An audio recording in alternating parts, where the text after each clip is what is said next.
অলিজাখন copy গৈছে পাৰি থোৱা কঠিয়াৰ ওপৰত আপোনাৰ জেচিবি চলাই দিছে কালি যেতিয়া সেই দৃশ্যটো দেখিছো ফেচবুকত মানে আপোনাৰ অলিজাখন কপি গৈছে উঠাবলগীয়া কঠিয়াৰ ওপৰত মানে বুলডোজাৰ চলাই দিয়ে এনেকুৱা ধৰণৰ ঘটনা অসমৰ ইতিহাসত কেতিয়াও হোৱাই নাছিলে আজিলৈকে কেৱল হিমন্ত বিশ্ব শৰ্মা চৰকাৰৰ দিনতহে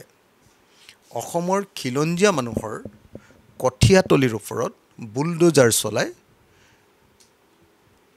মানে এনেকুৱা দাদাগিৰি কৰা আমি প্ৰথমবাৰৰ কাৰণে জীৱনত দেখিবলৈ পালোঁ সেইকাৰণে মোৰ কথাটো খুব স্পষ্ট যে তাত যিমানটা পৰিয়ালৰ ওপৰত উচ্ছেদ চলাইছে সকলোকে ৪৮ ঘণ্টাৰ ভিতৰত ক্ষতিপূৰণ আৰু বিকল্প মাটি দিয়াৰ ব্যৱস্থা কৰিব লাগে MLA মানৱ ডেকাই এই গোটেই কামটো কৰি আছে তেওঁক মই সকীয়াই দিছোঁ যে এনেকুৱা জনগণ বিৰোধী কামৰ পৰা যেন তেওঁ আঁতৰি থাকে আৰু তেওঁক মই দাবী জনাইছোঁ যাতে ৪৮ ঘণ্টাৰ ভিতৰত যাতে সেই মানুহবিলাকক ক্ষতিপূৰণ দিয়াৰ ব্যৱস্থা কৰে কালি আপুনি নিজে চাওকচোন যেতিয়া এগৰাকী আহোম মহিলাই ভাঙি দিয়া ঘৰৰ পৰা হেন্দাংখন লৈ ওলাই গৈছে তেতিয়া যিকোনো এজন অসমীয়া মানুহৰ হৃদয় কঁপি নুঠিবনে এগৰাকী গাভৰুৱে বা এজন মানুহে যেতিয়া সি পাৰি থোৱা কঠীয়াবিলাকৰ ওপৰত যেতিয়া বুলডোজাৰ চলাই দিছে তাৰ বিৰুদ্ধে প্ৰতিবাদ কৰিছে প্ৰত্যেকজন অসমীয়া মানুহৰ হৃদয় কালি কঁপি গৈছে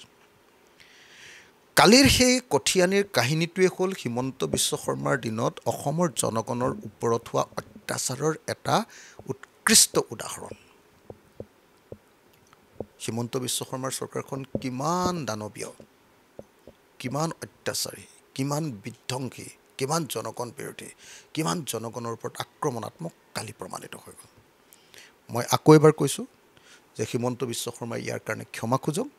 আৰু ৪৮ ঘণ্টাৰ ভিতৰত তেওঁলোকক ক্ষতিপূৰণ আৰু টকাৰ আৰু মাটিৰ বিকল্প মাটি আৰু ক্ষতিপূৰণ দিয়াৰ ব্যৱস্থা কৰক চৰকাৰী মাটি মানে মাটিৰ প্ৰতি সিহঁতৰ একদম পাগলৰ নিচিনা হৈছে হয়তো সেই মাটি কোনোবাই দখল কৰিব কাৰোবাক দিব কিবা এটা বনাব সিহঁতি তেহেঁতৰ বন্ধুমহলক কাৰোবাক দিব সেইকাৰণে কাম কৰিছে